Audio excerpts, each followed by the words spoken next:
خلیفہ مامون رشید کا دور تھا، اس نے ایک علمی مجلس کو منعقد کیا، غیر مسلم بھی تھے مسلمان بھی تھے۔ ایک غیر مسلم آیا، نہایت عمدہ سوٹ پہنا ہوا، بڑی اچھی خوشبو لگائی ہوئی، اس نے آ کے بڑی فصیح و بلیغ گفتگو کی۔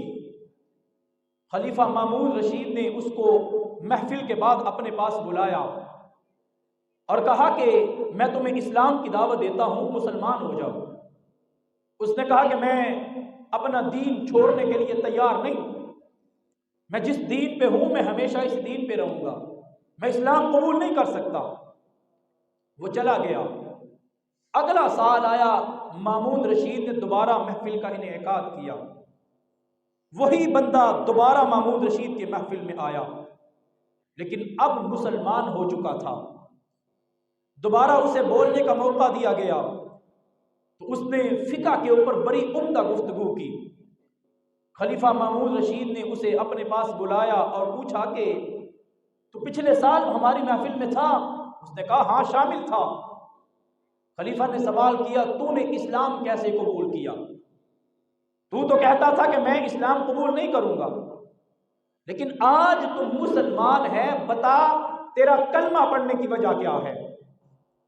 اس نے کہا کہ پچھلے سال جب میں تمہاری مجلس سے اٹھ کے گیا تھا تو میں نے اپنے ذہن میں سوچا کہ میں تمام مذاہب کے لوگوں کا امتحان لوں گا۔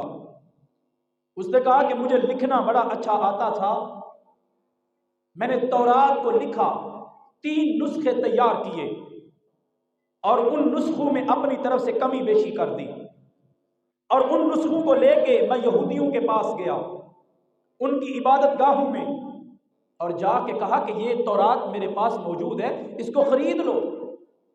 انہوں نے اس کتاب کو خرید لیا اور اس کو پڑھنا شروع کر دیا۔ انہوں نے یہ نہیں دیکھا کہ اس میں کچھ کمی ہے، کچھ زیادتی ہے، کچھ تبدیلی ہے، تو لہذا انہوں نے کتاب کو لے لیا اور میں بیچ کے واپس آ گیا۔ پھر میں نے انجیل کو لکھا، 3 نسخے تیار کیے، اس کے اندر بھی تبدیلی کر دی، اس کو لے کے عیسائیوں کے پاس گیا، میں نے ان کے سامنے پیش کی تو انہوں نے بھی اس کتاب کو قبول کر لیا۔ انہوں نے یہ نہیں دیکھا کہ اس میں کچھ کمی ہے، کچھ زیادتی ہے، انہوں نے اس بات کو پیچھے چھوڑا اور میری کتاب کو قبول کر لیا۔ وہ کہتے ہیں اس کے بعد میں نے قرآن کو پکڑا، قرآن پاک کے 3 نسخے تیار کیے اور ان 3 نسخوں میں میں نے کمی بیشی کر دی، کچھ زیادہ کر دیا، کچھ کم کر دیا، اور ان نسخوں کو لے کے میں مسلمانوں کی مساجد کے اندر گیا۔ میں نے جا کے کہا کہ اے مسلمانوں، یہ تمہاری کتاب میرے پاس موجود ہے، اس کو لے لو۔ مسلمانوں نے کتاب کو پکڑا، تحقیق کی، اس کو کھولا، پرکھا، تو مسلمانوں کو پتہ چلا کہ یہ کتاب اپنی اصلی حالت میں قائم نہیں ہے، اس میں تو کچھ کمی ہے، کچھ زیادتیاں ہیں۔ تو مسلمانوں نے میری کتاب کو واپس کر دیا، انہوں نے کہا کہ ہم اس کتاب کو نہیں پڑھیں گے، یہ کتاب اصلی حالت میں نہیں ہے۔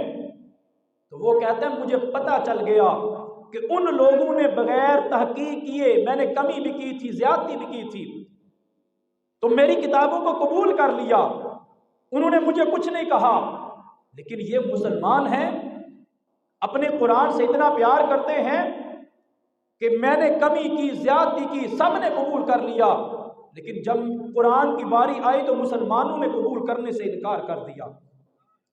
وہ کہتا ہے مجھے سمجھ آ گئی کہ یہی وہ کتاب ہے جس کی حفاظت کا ذمہ رب کائنات نے اپنے ذمہ کرم پہ لیا ہے۔ وہ کہتا ہے جب مجھے اس بات کی سمجھ آئی میں نے فوراً کلمہ پڑھا اور دائرہ اسلام میں داخل ہو گیا۔ یہ قرآن لوگوں کی ہدایت کا سبب بنتا ہے۔ ایک غیر مسلم قرآن کے بارے میں تحقیق کرے، اللہ اسے اسلام کی طاقت عطا فرما دے، تو اگر ایک مسلمان قرآن کو پڑھے، اس سے سبق حاصل کرے اور اس کتاب کے حلال کو حلال سمجھے، حرام کو حرام سمجھے، بتائیں رب کائنات پھر کس قدر شان اس کو عطا فرمائے گا۔